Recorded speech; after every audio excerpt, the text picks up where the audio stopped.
तो हमारा जो चैप्टर था वो हो चुका है कंप्लीट। चैप्टर कौन सा था? Classification of elements and periodicity in properties. यही चैप्टर डिस्कस कर रहे थे हम लोग बच्चा लोग यस सर। इस चैप्टर में, ठीक है ना। अच्छा, लास्ट टॉपिक में मैंने एक थोड़ा सा करेक्शन करवाना है हमको, स्लेटर कांस्टेंट, ठीक है ना। Calculation of value of Slater constant, calculation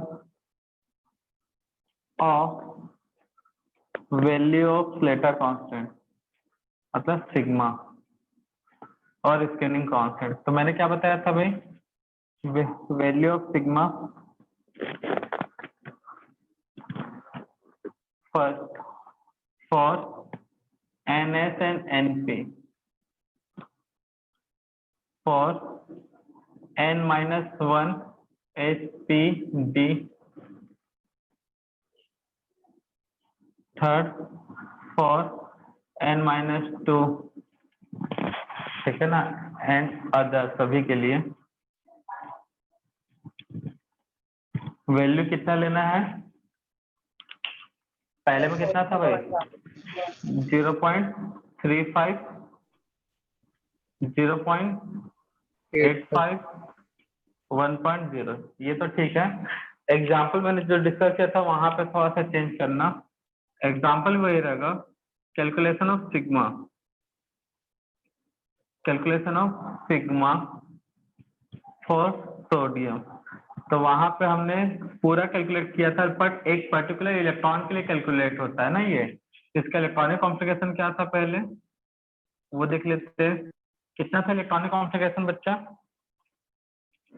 1s2 1s, हाँ, 2s2 2p6 2p6 3s1। 3s1। तो ये सिग्मा जो है स्लेटर कांस्टेंट, वो क्या होता है? पर्टिकुलर किसी इलेक्ट्रॉन के लिए यूज होगा। तो ये सिग्मा कांस्टेंट स्लेटर से जेड इफेक्टिव डिक्रीज होता है ना भाई, Z effective equal to Z minus sigma. तो इससे क्या होता है? जेड इफेक्टिव डिक्रीज होता है। तो पर्टिकुलर इलेक्ट्रॉन के लिए देखते हैं ना, लास्ट इलेक्ट्रॉन पे चार्ज जो है, लास्ट इलेक्ट्रॉन पे चार्ज जो न्यूक्लियस का वो मिनिमाइज होता है। तो मिनिमाइज किसके कारण होगा? यहाँ पे इनर सेल के इलेक्ट्रॉन के कारण। किसके कारण होता है? Inner shell. तो हमको इस इलेक्ट्रॉन के लिए पर्टिकुलर निकालना है। किसको निकालना था? इस इलेक्ट्रॉन। तो ये तो n वाला इलेक्ट्रॉन है, ये पूरे n-1 के इलेक्ट्रॉन है, और ये कौन से थे? n-2। तो तरीका वही है, n-2 के इलेक्ट्रॉन से मल्टीप्लाई होगा 1 प्लस n-1 के इलेक्ट्रॉन से मल्टीप्लाई होगा क्या? कितना से मल्टीप्लाई होगा? 0.85। और n इलेक्ट्रॉन से कितना मल्टीप्लाई होगा? 0.35। तो मैंने यहाँ पे क्या कराया था? n-2 में कितने इलेक्ट्रॉन है? 2। सर 2 तो 2 इंटू n-1 में कितने इलेक्ट्रॉन है? 2 और 6 8। 8 तो यहाँ तक भी सही था, ठीक है ना। तो 8 इंटू 0.85। अब मुझे लास्ट इलेक्ट्रॉन के लिए निकालना था, ठीक है ना। तो यहाँ पे n इलेक्ट्रॉन का वैल्यू क्या लूंगा मैं? 0, क्योंकि मुझे लास्ट इलेक्ट्रॉन का फाइंड आउट करना था। तो इसलिए n इलेक्ट्रॉन का वैल्यू कितना लेना था? यहाँ पे 0। तो मैंने 1 रख दिया था। तो यहाँ पे करेक्शन है, ठीक है। तो वैल्यू कितना आएगा बच्चा? इसको सॉल्व करें तो कितना आएगा? 7 और 5 8 5 40। 6.80। हाँ, 6.8 प्लस 0। यहाँ मैंने 0 क्यों रखा? Ne का वैल्यू क्लियर है? नो Ne सर, का सर वैल्यू फिर से 0 कवर है। बताओ ना। हाँ बेटा, तुम पहले माइक बंद कर दो, तुम्हारे साथ में माइक में और साउंड आ रहा है बाहर का। तो Ne का इलेक्ट्रॉन का वैल्यू क्यों 0 रखा? क्योंकि मुझे एक पर्टिकुलर लास्ट इलेक्ट्रॉन पे फाइंड आउट करना था। कौन से इलेक्ट्रॉन पे फाइंड आउट करना है? लास्ट इलेक्ट्रॉन पे। तो मुझे इसी इलेक्ट्रॉन का पता करना है। तो इस पे थोड़ी जेड इफेक्ट का वर्क होगा, ये थोड़ी स्कैनिंग इफेक्ट के लिए कॉज करेगा, या फिर स्कैनिंग या सेलिंग इफेक्ट के लिए थोड़ी रिस्पॉन्सिबल है। रिस्पॉन्सिबल कौन से होते हैं स्कैनिंग इफेक्ट के? लास्ट इलेक्ट्रॉन के इनर सेल वाले, मतलब लास्ट ऑर्बिटल, लास्ट सब सेल में जो इलेक्ट्रॉन है जस्ट उसके इनर ऑर्बिटल, या लास्ट जो सब सेल है उस सबसेल से जस्ट एक पीछे वाला, मतलब क्या बोलते हैं उसे, पेनल्टीमेट सेल के इलेक्ट्रॉन रिस्पॉन्सिबल होंगे, या फिर कौन होंगे भाई, एंटी पेनल्टीमेट। पेनल्टीमेट के। तो इसलिए इसके लिए यहाँ पे एन का वैल्यू कितना लोगे, एन इलेक्ट्रॉन का वैल्यू 0 कंसिडर करोगे। वैसे मैग्नीशियम में 1s2 2s2 2p 6 3s2। तो यहाँ पे n वाले इलेक्ट्रॉन कितने हैं,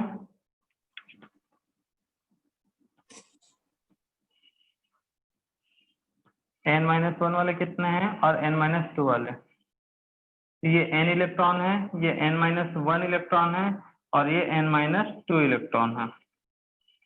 तो यहाँ पे भी n इलेक्ट्रॉन का वैल्यू लोगे 0, क्योंकि मुझे इस सबसेल, कौन सी सबसेल, एस सबसेल के इलेक्ट्रॉन का फाइंड आउट करना है। किसका फाइंड आउट करना है, एस सबसेल का। तो क्या होगा यहाँ पे n-2 इलेक्ट्रॉन कितने से मल्टीप्लाई होता है, ये वाला टर्म,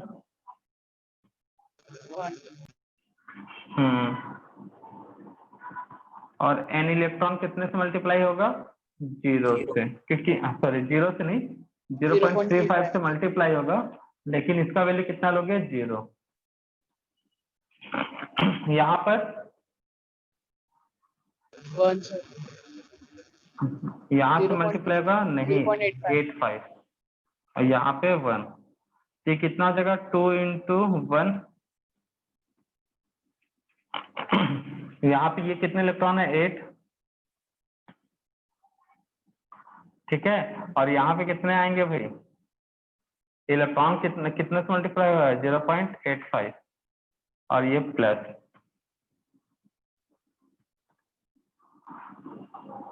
0 × 3.5, तो सॉल्व करने पे यहाँ पे कितना आएगा, 6.8, मतलब 8.8, 8.8, यहाँ पे भी क्या आएगा, 8.8, क्योंकि मैग्नीशियम और सोडियम दोनों के एंटी पेनल्टी और पेनल्टीमेट सेल में सेम इलेक्ट्रॉन है।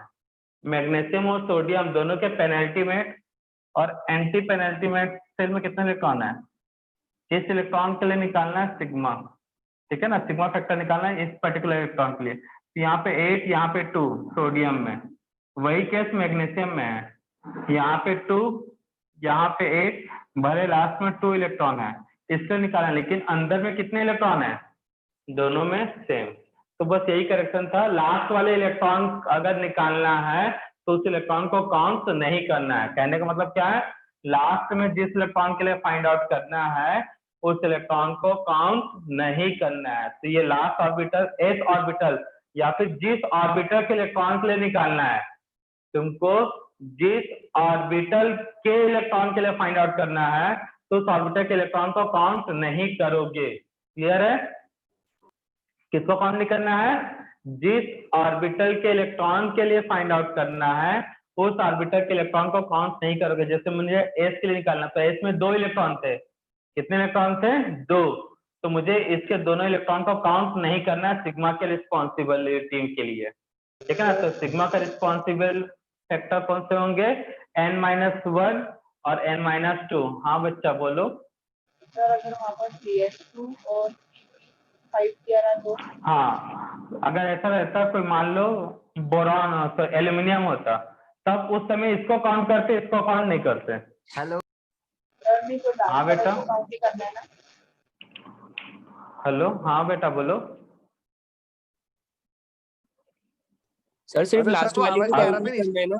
हाँ, लास्ट वाला इलेक्ट्रॉन जिस ऑर्बिटल में जाएगा, क्वेश्चन में क्या बोल रहा है, अगर सिग्मा बोल रहा है सोडियम, मैग्नीशियम, एल्यूमिनियम, तो आप लास्ट इलेक्ट्रॉन किसी एक को टारगेट कर रहे हो, तो इस ऑर्बिटल में जितने इलेक्ट्रॉन है उनको छोड़ के सबको काउंट करना है। इस ऑर्बिटल में 1 इलेक्ट्रॉन है तो इसको काउंट नहीं करना है, बाकी सबको काउंट करना है। तो यहाँ पे n का वैल्यू कितना लिख देते हैं, 2। अगर सपोज ये 2 रहता तो ये अब भी 2 ही रहता, ठीक है ना। अगर n का वैल्यू, अगर यहाँ p का वैल्यू 3 रहता तो यहाँ पे n का वैल्यू अब भी 3 रहता। क्लियर है, और सर अगर वहाँ पे 3D बन रहा है तो हाँ, तब फिर अलग होता भाई, ये 6 यहाँ पे 3D मान लो 9 रहता है या 10 रहता है, जो भी x है, तो आप ये इसको काउंट करते हैं, s का p का, d को काउंट ओके सर। नहीं करते। आप किसको काउंट करते हैं? s और p का, मतलब जिसमें इलेक्ट्रॉन जा रहा है उस चीज को काउंट नहीं करना है, जिसमें इलेक्ट्रॉन जा रहा है उस चीज को काउंट आपको नहीं करना है। नोट डाउन कर लो। तो बेटा बताओ क्वेश्चन कौन कौन सा था? सर एक 14। क्वेश्चन नंबर 14, ठीक है ना? जिसका जिसका जो डाउट है जो हमने दिया था वो क्वेश्चन बता दो, हम नोट कर लेते हैं। क्वेश्चन 3.14 और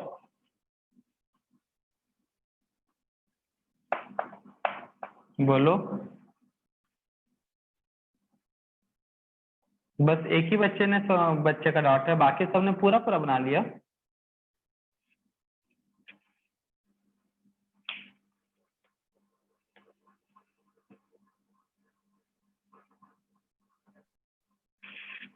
बेटा मैंने इसका इसके वर्ड का मीनिंग पहले बता दिया था।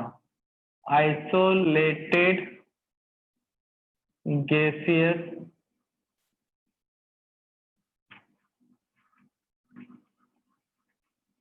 स्टेट। क्या होता है भाई आइसोलेटेड गैसियस स्टेट? आइसोलेट मतलब सेपरेट करना, किसी चीज को अलग करना। तो एटम को आइसोलेट कौन से फॉर्म में ज्यादा इजीली कर सकते हो?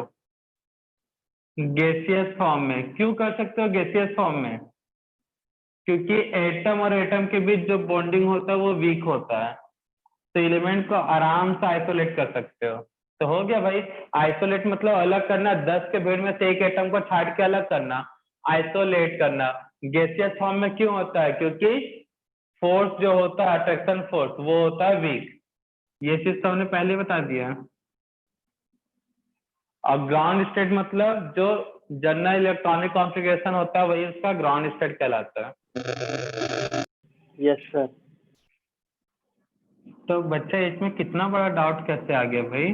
कॉपी में लिखवाया गया आयनियन enthalpy boron, aluminium, gallium, indium, thallium. क्या ऑर्डर होता है इसमें आयनियन एंथैल्पी का? Boron, aluminium, gallium, indium, thallium.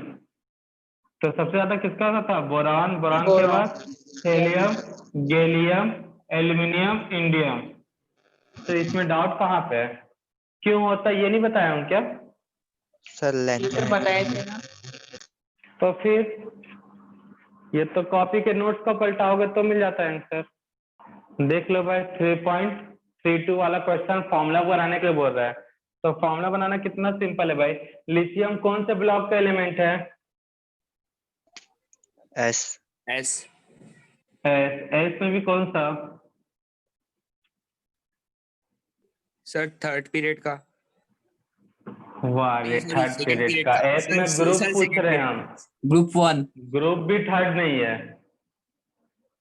और ना पीरियड थर्ड है। कौन से पीरियड का ये भाई? सर सेकेंड पीरियड सेकंड में पीरियड का। First group. फर्स्ट ग्रुप है तो एस ब्लॉक का ग्रुप 1। तो वैलेंस में इलेक्ट्रॉन कितने होंगे? 1 बोला था। लिथियम का वैलेंसी कितना है? 1। वैलेंसी के बारे में बता देता ना भाई। आउटर सेल में जो इलेक्ट्रॉन है ग्रुप 1 2 लेके 12 वो वैलेंस सेल कहलाते हैं। और पी ब्लॉक में एक माइनस कर दो ग्रुप में, वो वैलेंस इलेक्ट्रॉन कहलाते हैं। तो लिथियम का वैलेंस इलेक्ट्रॉन कितना है? 1। ऑक्सीजन में वैलेंसी कितना है भाई? एक्सेप्शनल था यहाँ पे, होता है 6, बट एक्चुअल में होता है कितना है? 2। क्यों नहीं होता 2? होना चाहिए था 6, बस 6 नहीं है। क्यों नहीं होता? केमिकल बॉन्डिंग में पढ़ोगे, ये सिर्फ 2 इलेक्ट्रॉन ही यूज कर सकता है। केमिकल बॉन्डिंग में पढ़ोगे इसमें 2 इलेक्ट्रॉन क्यों नहीं पार्टिसिपेट करते हैं? अब्सेंस ऑफ डी ऑर्बिटल, ठीक है ना? तो अभी याद रखना है। तो ऑक्सीजन का वैलेंसी कितना होता है? 2। तो लिथियम का 1, ऑक्सीजन का 2। तो एक ऑक्सीजन से कितना लिथियम आएगा? एक ऑक्सीजन से कितना लिथियम जुड़ेगा? Sir half. हाफ। वाह रे, 2 लिथियम जुड़ेंगे। मतलब फॉर्मूला क्या होगा, Li2O।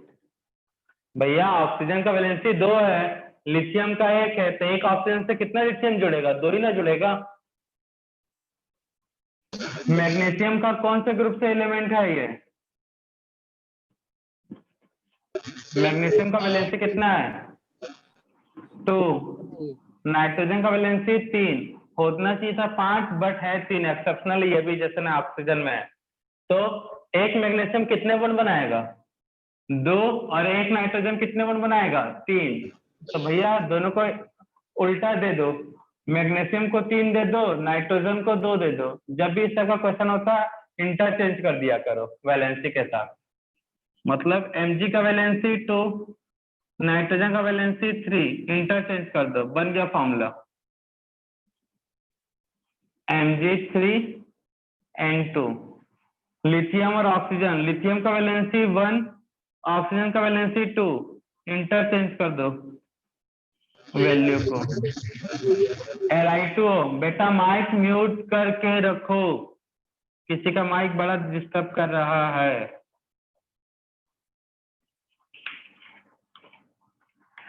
एल्यूमिनियम का वैलेंसी 3, क्योंकि ग्रुप 13 का है तो 3 इलेक्ट्रॉन, 13 में से 1 हटा दोगे तो 3 आएगा। आयोडीन का वैलेंसी 1, तो इंटरचेंज कर दो भाई,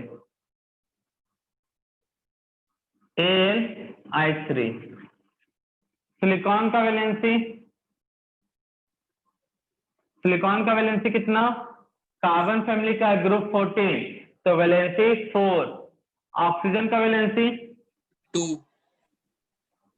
2 होता है बच्चा, ठीक है, तो इंटरचेंज कर दो। तो क्या होगा यहाँ पे,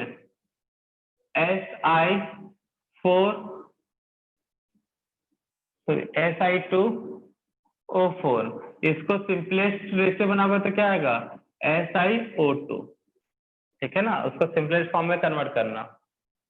तो इसके बाद ये नहीं होगा, इसका सिंपलेस्ट रेशियो ये। 71 कौन सा एलिमेंट है बताओ जल्दी। सर वो फॉस्फोरस बचा है। फास्फोरस वाला कोई बताया नहीं हमको, तो कैसे फास्फोरस वाला करें।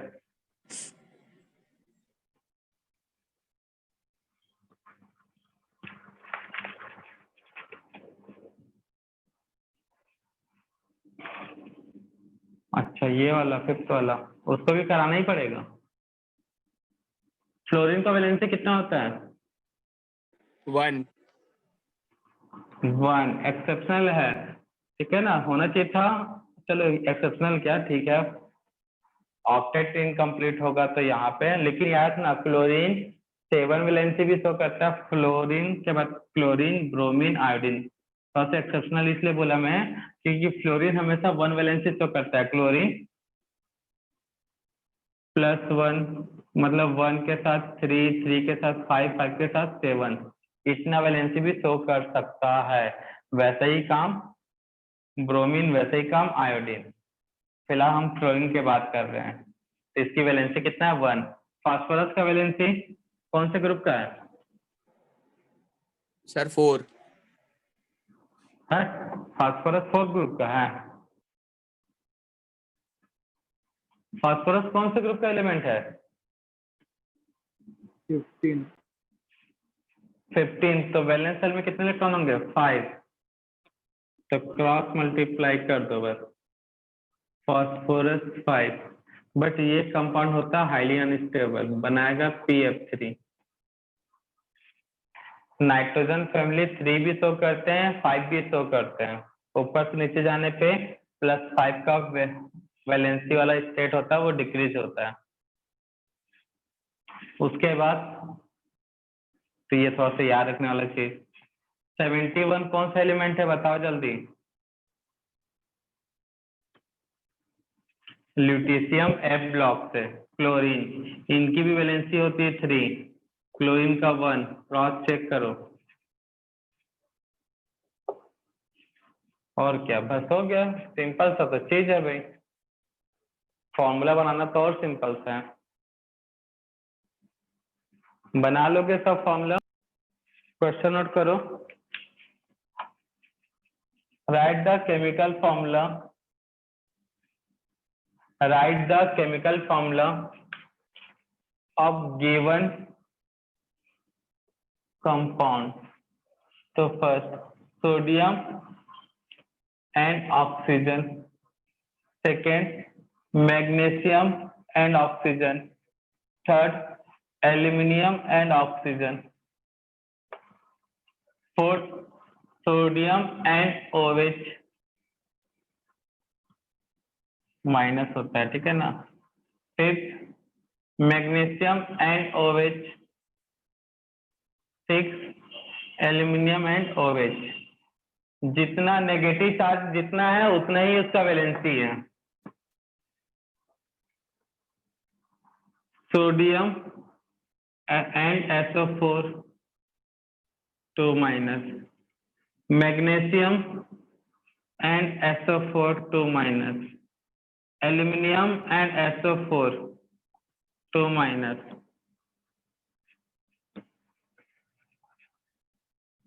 Na and cyanide,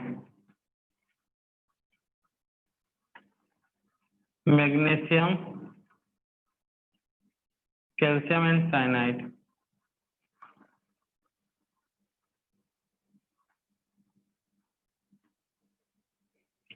ये cyanide hydroxide,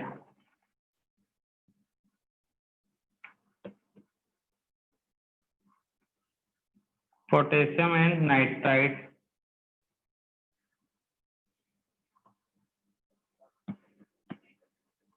calcium and PO4 2 minus, PO4 2 minus। बना लो भाई, नोट कर लो। दिख गया ना सबको 11th वाला गायब का। तो नाइट्रोजन का वैलेंसी 1, ऑक्सीजन का 2, तो इंटरचेंज कर दोगे तो क्या आएगा? Na2। दोनों का वैलेंसी सेम है तो Mg2O2 ये लिखोगे, उससे अच्छा सिंपलेस्ट क्या होगा? MgO। एल्यूमिनियम का वैलेंसी 2, 3, ऑक्सीजन का 2 तो Al2O3। दोनों का 1 1 है तो NOH। इसका 1 इसका 2 तो क्रॉस चेंज कर लो तो OH, Mg है ना ट्वाइस, ये 1 और ये 3 तो क्या होगा? AlOH ट्वाइस, ये 2 ये 1 तो क्या होगा? Na2SO4, ये भी 2 ये भी 2 तो ये क्या होगा? MgSO4। यानी कि Mg2 ट्वाइस ऐसा नहीं, इसके जगह पे आप क्या लिखोगे? MgSO4, ये करेक्ट होगा। यहाँ पर एल्यूमिनियम का कितना है? 3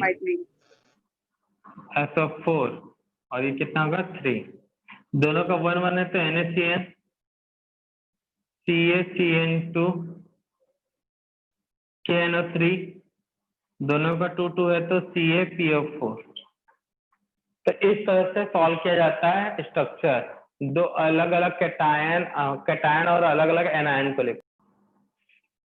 तो बेटा इसमें कुछ नहीं, कैल्शियम का वैलेंसी है भैया 2, ऑक्सीजन का वैलेंसी है -7 है, 2 क्लोरीन है। तो इसमें थोड़ा सा याद रखना पड़ता है इस टाइप की चीजों को, तभी तो केमिस्ट्री बड़ा पढ़ने में मजा आता है, याद ज्यादा रखना पड़ता है।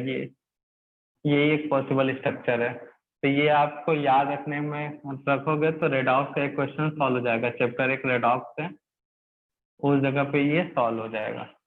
यहाँ पे 2 क्लोरीन है, एक पे माइनस चार्ज है और एक पे पॉजिटिव चार्ज है, तो मुझे बता दो किस पे पॉजिटिव चार्ज है, किस पे नेगेटिव चार्ज है।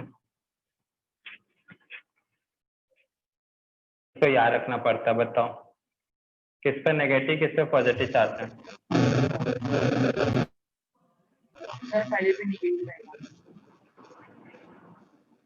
कैल्शियम वाले पे बी, नेगेटिव, बी, पॉजिटिव है हाँ। ये नेगेटिव और ये प्लस। ऐसा क्यों? पीरियोडिसिटी वाले कॉन्सेप्ट से माइक नोट करो, कैल्शियम ए वाले पे नेगेटिव और बी वाले पे है पॉजिटिव, इसका एक्सप्लेनेशन है इलेक्ट्रोनेगेटिविटी। यहाँ पे इलेक्ट्रोनेगेटिविटी किसका ज्यादा है? क्लोरीन का, तो ये इलेक्ट्रॉन कैल्शियम से ले लेगा, तभी इस पे प्लस आ जाएगा। यहाँ पे इलेक्ट्रोनेगेटिविटी किसका जाता है, ऑक्सीजन का, तो ये कैल्शियम क्लोरीन से इलेक्ट्रॉन लेगा, इसलिए इस पे क्या आएगा, प्लस चार्ज। इस तरह की चीजों को याद रखना पड़ता है, ठीक है।